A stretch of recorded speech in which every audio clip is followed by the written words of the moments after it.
What's your earliest childhood memory? Do you have one? Can you think of one? Actually, it was probably going to elementary school, age 6. I'm trying to think if I had anything sooner. But no, that year before going to school, I can remember, being told, and went to a nursery group, a small group for a while, I think it was, in this public school. It was only a short period because I ended up with some sort of a wart on my face. That's why I know that fact. And started, I was born in 1941, so what would I be, 1946 is when I started elementary school, possibly, yeah. St. Luke's Elementary School in New York City, Bronx County. Uh, we were apartment dwellers. We had a 2-bedroom apartment. I have a younger brother, Patrick, who's 2 years younger than me, and we had this apartment. My father now and then was the custodian of the building, which gave us, I guess, extra income. Both my parents worked. They didn't have a great deal of education. They were the immigrants from Ireland, so the amount of education never went past 5th, 6th grade, I think, if I remember. So, and it was that way, actually, with everybody in my neighborhood. All the houses and apartment buildings were immigrants. And I think their one goal in America was that their children get an education. And since I was Catholic, and most of my neighbors, that whole area we all went to St. Luke's Catholic School. We went there with the Dominican sisters, where's their name? You went there until 8th grade, and you received a good education from them. I was trying to recollect most of my experiences there were good. One of my teachers, though, the 1st grade teacher, I think she got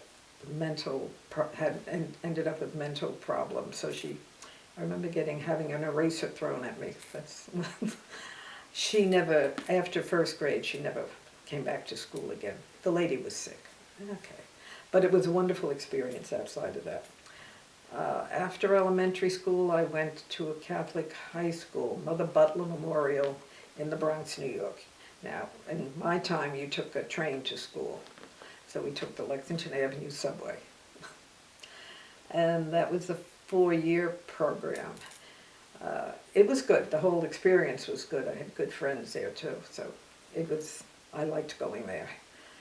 After that, I guess I went to business school for a year. Grace Institute. Wow, doing okay. Forgot that. Grace Institute in downtown New York, and I took a secretarial course for a year. And I worked for a drilling company down on 5th Avenue, the big one on 205th Avenue.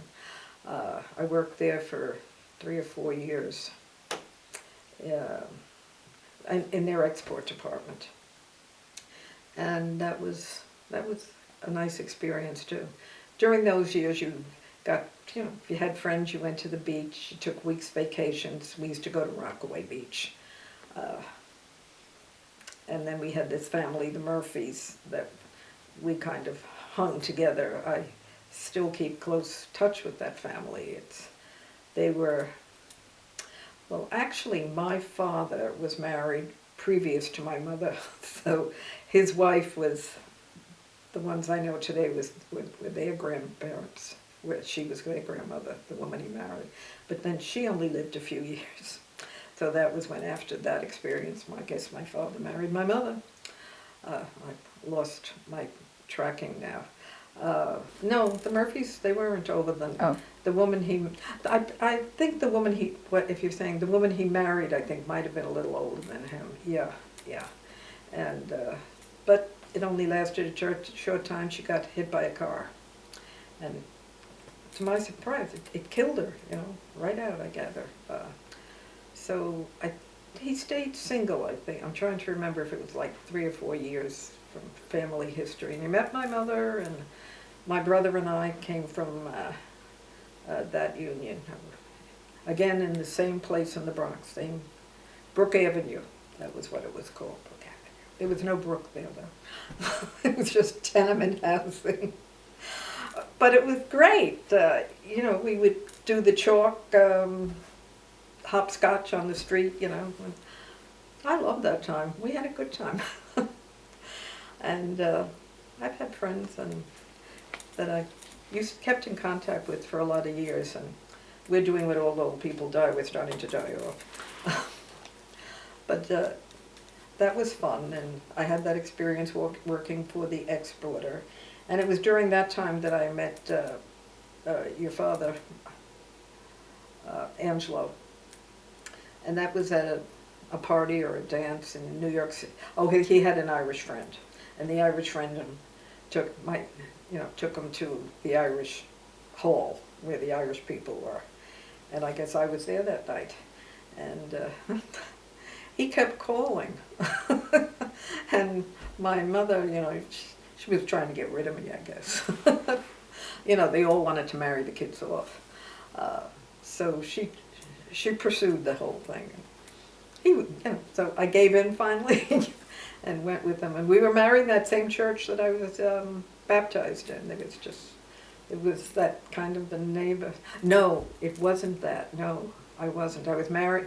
We left about 2 years before and moved to out in Queens, that's right. So I was married from a Long Island church. And that was quite nice. And then we moved back to the Bronx because Angelo was attending Manhattan College. And he had left it for 2 years, left college. He was in a smash-up on Christmas Eve, I think, during his second year at Manhattan, I believe it was, Manhattan College. So he was out of school for a couple of years because it affected his thinking and every part of him. To be an electrical engineer, you have to have a good brain. So what he was doing was waiting for his brain to heal. But, you know, we found things. It was okay. And number one son, your father, was born when he got a job up. He was born while we were still in New York City. Where was Angelo working then? You'll have to ask him. Because after a year we came up here to Poughkeepsie and he was still doing school, that's right. We came up here to Poughkeepsie and IBM hired him. And we have spent about I was trying to do it lately, about 54 years here. We don't move very often. We live in the same house from 54 years ago, and it's held up nicely. Your father, Angelo's family, was in the construction industry, so they all were extremely capable. They knew how to put a nail in the wall. So this house is well put together. And it's been a good house, and he came from a very nice family. I felt in general that I was very fortunate to have them. They were very friendly, very good people. His father, you know, could be a little cranky, but poor man, he died about 5 years after I joined the family. So that was life. He had some sort of a stroke and wasn't able to do very much. And then Nona was on her own in the house. She wasn't about to leave. She was a woman who could take care of herself. And she didn't drive, so she had a neighbor who would take her to grocery shopping and the church of course. So we would go down, well, Julie also went, and so we went down there, and we would go there almost every Sunday, at least twice a month. I remember being there a great deal, which was nice. Nona was a great cook. Mm-hmm. So that was our experience with her. And then back in Poughkeepsie, Angelo and I were busy educating children, I guess, for the next 20 years or so. You know, trying to pound something into. Mm. He wondered about their brains. No, you all had, very fortunate, you all had God gave you good brains. So we were fortunate there. We were lucky with that. Here, let's stop there for a sec. That's great. Oh, we walked to school. It was 3 blocks uphill. Yeah. Uh, when you live in a city neighborhood, you do a great deal of walking. And you lived in an apartment? Oh yes, we lived in. What was that like? I didn't know anything different, so it was lovely. It was very nice. It was a 2-bedroom apartment, and there were enough rooms. Actually, on occasion, my father became an assistant to the landlord, so we made a few extra dollars on that. So that worked out. He would collect the rents and stuff, so that worked out. That was a good period, those years, with high school, the whole thing. And then my father died when I was in my junior year in high school. No, senior year. No, I had just graduated from high school. Sorry, I should have notes where I write these things to myself first. So we stayed in the Bronx a short time more. And I think my mother must have been not only saddened, but unhappy. So we moved out to Queens, little part of Long Island there, and Okay. and came into the city. Yes, both my parents came from Ireland. My father came over, Patrick, came over in probably the late 20s is when he came, and he became an American citizen. And my mother, I think she came in the maybe late 20s also, but she worked in service. She was worked for a family and took care of their children. So she did that she was with them a number of years, and she met my father somewhere along in the 1930s. I don't know exactly what year, but I think that they were married in 1940. Do you know why they came from Ireland? Poverty, no question about it. It was a struggle. Living was a struggle. The Irish people were very good Catholics. They gave birth they had many children. I think my mother's was probably one of 7, and probably my father was probably about the same thing, if not more. So life over there was tough. And the one who complained about it most, though, the one I remember complaining, was my mother, because she more or less, as they grew up, and the parents died actually, she had brothers and one sister, and the sister was kind of a person who liked to party a lot. So she found a young man and married him and went off and had children. So my mother was then there, being the housekeeper. I'll be nice, the housekeeper. And she did the family chores for a number of years. And she had a cousin. She knew she had a cousin in America, Mary Tunney. And she wrote to her and asked her if she would be her sponsor in coming to the United States. And this woman said yes, she would do that. So she sponsored her coming. And that took a couple of years, if I remember my mother saying it, just to get all these paperwork and all. And she came to New York, and she lived with the cousin for a while. And then she got into service in a family. That was very common. Should we stop now? Well, so you were talking about, and your father was the same situation? He needed to get out of Ireland because there were no jobs? Yeah, the conditions, weren't conducive to work, and there were heavy numbers of Irish that came to America. I think half the country came, people in that age group, because there wasn't work. You farmed and you did the jobs that were available. I don't know much about it, except that they were both were both pleased that they came to this country, because I love the Irish for that. They were so pleased at what this country offered them. Really, it offered them a place to live and survive, but you would think that they offered them heaven. They were, and that was most of the Irish people I knew. They all felt that way. They were so happy to be here. What did people do? Did they own land? They were mostly the only Farmers. ones I knew about tended to be. They weren't educators. They were on the land type people. Yeah, I can't. You know, if they were workers, it was. My mother was in service, as I told you, but that was when she came to America. And she was quite happy at doing that. It was a Jewish family, wonderful family. They were wonderful people. And she spent, I think, almost 15 years or so with them. She took the boys from down here up to finish. And after that, she went off, and I don't know what she did in between there. Well, she married my father shortly after that.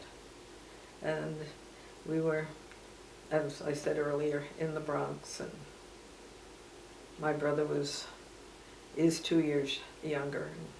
Both went to St. Luke's Catholic schools and high schools, and had a nice, what we would call a good life. We thought we did. The automobile was rather, more or less, almost a new car back then. And sitting on the running board was kind of a favorite pastime. And as children, we made the chalkboards on the ground, hopscotch type things, and that was a big game, big outdoor game. So that was your urban childhood. All you needed was your chalk. Mm. So that was that. So my recollections are always generally good ones, and this Murphy family that I've talked about, they were like, aunts and uncles, brothers and sisters to me, and they still are today. I think of them the same way. And why did they have 2 kids when lots of other Irish families had many? Why did they have 2 children when many other Irish families had more? Who? The Your Murphys? parents. Oh, she had a third my mother had a third pregnancy, but it failed. Oh, okay. So my impression was they decided against having any more. They were getting old, remember. They were early 40s, in age. She would have been in her late 30s. So it wasn't, no more. And they were working people on the lower rungs. They didn't have lots of money. They paid rent. And they brought, I think it was a total of 6 young women from Ireland. They sponsored them. And they lived with us, and then these young women got their own apartments, got married, went off and raised their own family. And that whole situation has been great for us because I've still got the Irish connection. Don't know how many of them are around to even remember me now, but they probably are. I do send a Christmas card. And so that's kind of been my European connection. Well, the first child, your father. He came about 11 months after we were married, I think. Yeah. And he was a good baby. Active, the usual. And Michael was born 3 years.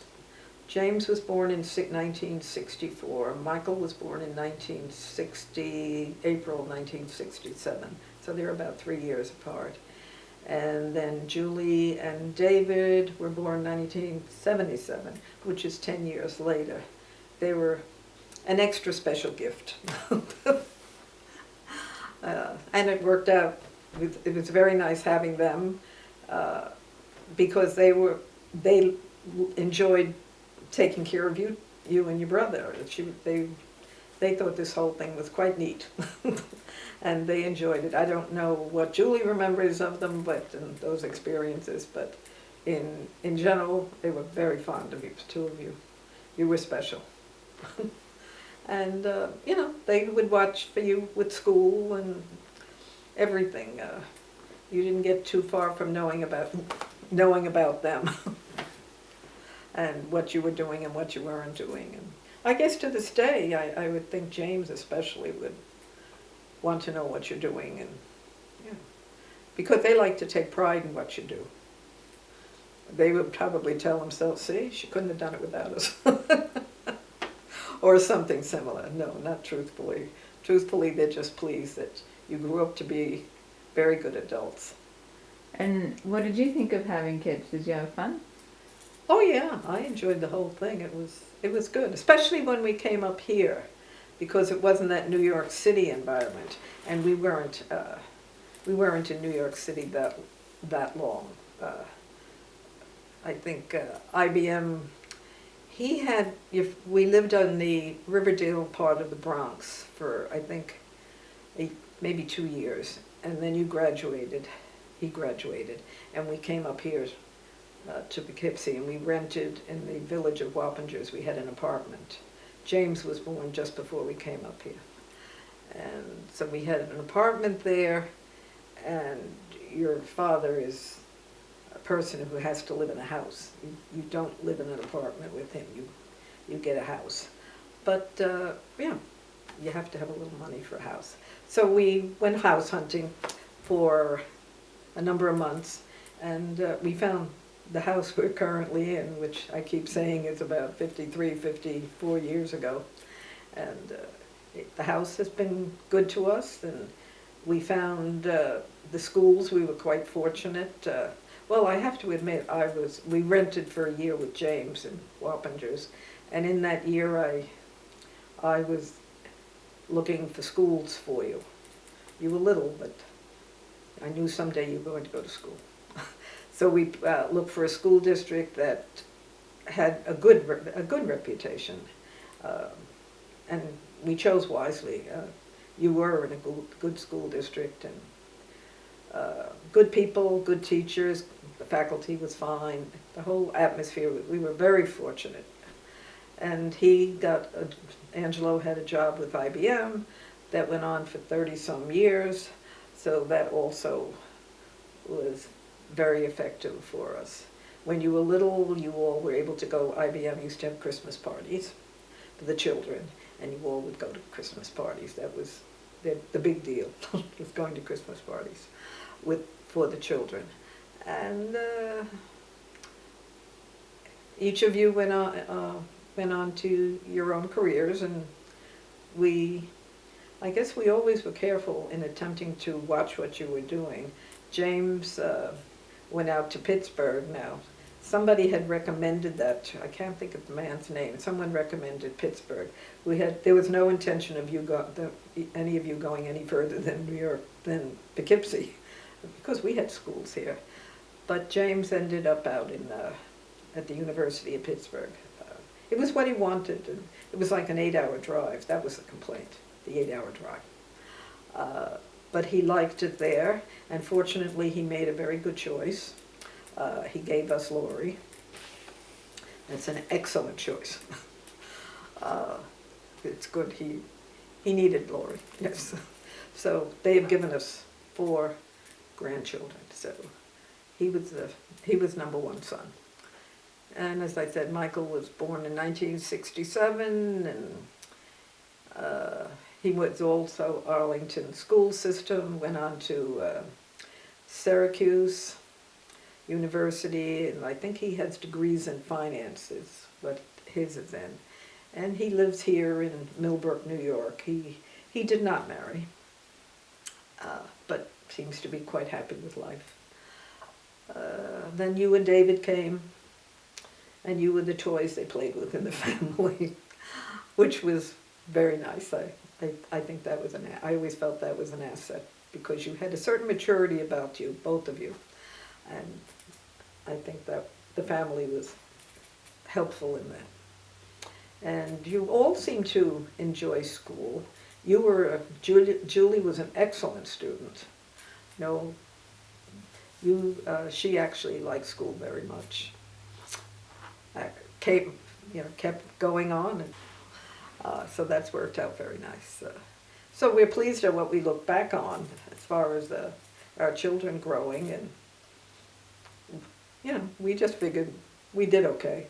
know, you're here, you're good, you can handle your own lives. So that seemed to be the route to take. And I think that comes from both backgrounds that we came from. You had to have some responsibility for you. And I've seen that we've seen that in all of you. We're very proud of you all. And so that brings me up to the present on that. Mm-hmm. Okay. What about here? Can you talk about these pictures? What's going on in them?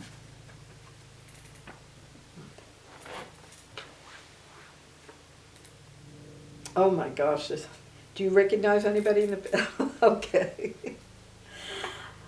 This was high school. This had to be in the 50s, right?